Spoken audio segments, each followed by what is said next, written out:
Mother! Load of spoilers here. Proceed with caution. Darren Aronofsky's Mother is the kind of film you either love or hate. I knew before it was even over that I was someone who loved it. It is the most bold film in recent memory to be produced through the corporate studio system.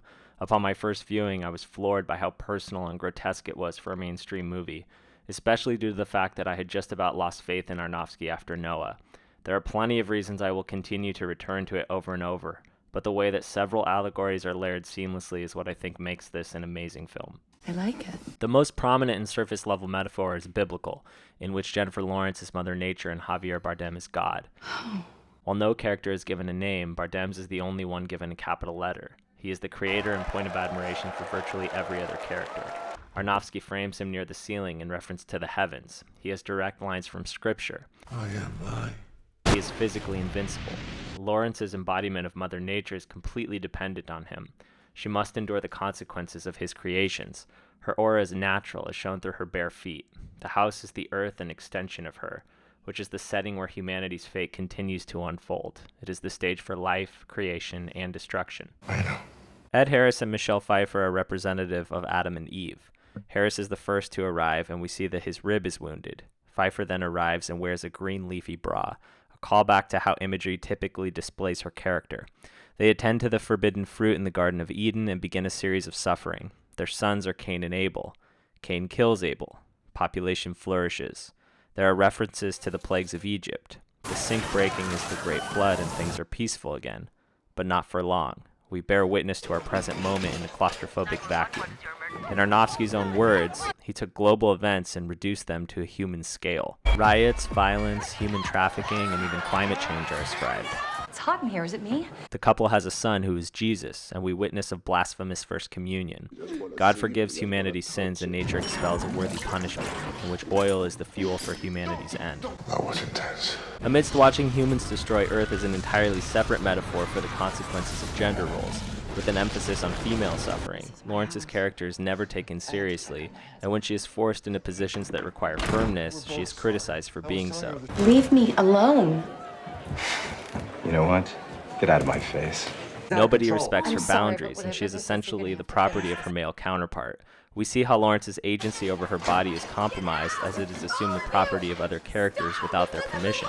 A disturbing reference to the lack of sexual consent many women endure when their bodies become a commodity. Why are you doing this? Proof we were here. Her painting resembles makeup and need to look beautiful for others. She even receives this pressure from other females who don't support or sympathize with her struggle. The inspiration. Why don't you at least put on something decent? The hole she tends to in the ground resembles her anatomy, which makes her female. It is here the couple chooses to place the nursery, as her body is necessary for birth. When it bleeds, she covers it up, and her symbolic menstruation is handled as an embarrassment. When pregnant, the hole is boarded up and her sexuality is taken from her. And yet, it is still Bardem's character that receives all recognition. I perceive that Aronofsky is noticing that history's most celebrated artists and inventors are mostly male, and that this is because males are making up for their inadequacy to give birth. They've been successful, but have done so at a woman's expense. You've been working so hard. Yeah, right. Lawrence's character drinks an elixir throughout the film created with the yellow powder. She also uses it to color her paint. This is the most abstract and non-identifiable object of the story. I first considered it faith, which her character needs for her troubled relationship. Then I thought it might be sunlight, the scientific basis for all energy on Earth. Then I saw this. Will you ever talk about the yellow powder medicine? Was that you who asked that question? No! It leans into Victorian literature. That's the only hint I give you. The Yellow Wallpaper is an 1892 short story by Charlotte Perkins Gilman. In it, the woman protagonist is diagnosed with temporary nervous depression after giving birth and sentenced to rest in a room with yellow wallpaper.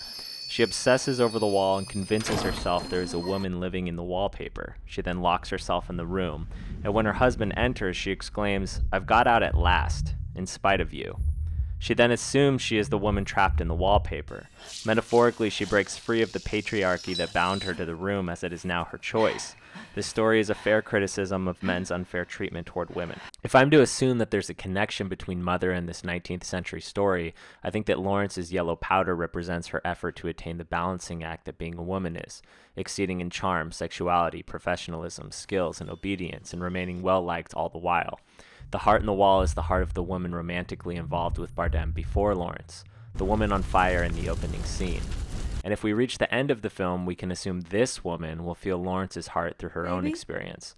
The cycle will continue. Another level to the story is about celebrity culture. Not long before this film was released, Jennifer Lawrence found herself a victim of a digital invasion, in which her phone was hacked and private pictures were released online without her consent. The entire film, we see Lawrence's character concerned with her lack of privacy and her inability to undo others' wrongdoings. We can see references to this here, as strangers take pictures of her private space. Bardem's character is the reason they're there, and his fame ruins their intimacy, as well as their chance at a healthy relationship. He gives so much of himself to his fans that he has nothing left to give to her. Parallel to these allegories is my favorite layer of the film, which represents the creative process. The entire movie, Bardem's character is trying to write a poem. He suffers from writer's block, but experiences inspiration alongside Lawrence's character becoming pregnant. His poem is what brings the most intense wave of invaders to their home and commits Mother Nature's destruction. Bardem's character tells Lawrence that he needs one last thing from her, which we learn is her heart. And inside is a crystal, resembling the one he had protected in his office. If we interpret the story through the lens of the creative process, the crystal represents past pain, which fuels the spirit to create. It is Lawrence's broken heart and Bardem's frame of reference for misery. This guarantees that he will be able to create again. This is commentary not only about how artists are damaged, but that they hold on to trauma like a badge of honor. Whether he would feel miserable with or without his art, he'll never know, because he has made the choice to be an artist, and his pain has become a necessary part of his productivity. He is acknowledging and willing to sacrifice his relationships in the name of art. And how uncomfortable is it considering this perspective when we know that Aronofsky and Lawrence were dating through the production of the film? I think of the poem that Bardem creates as a symbol of this very movie. Look at how Lawrence's character reacts to her first read of the poem here. It's perfect.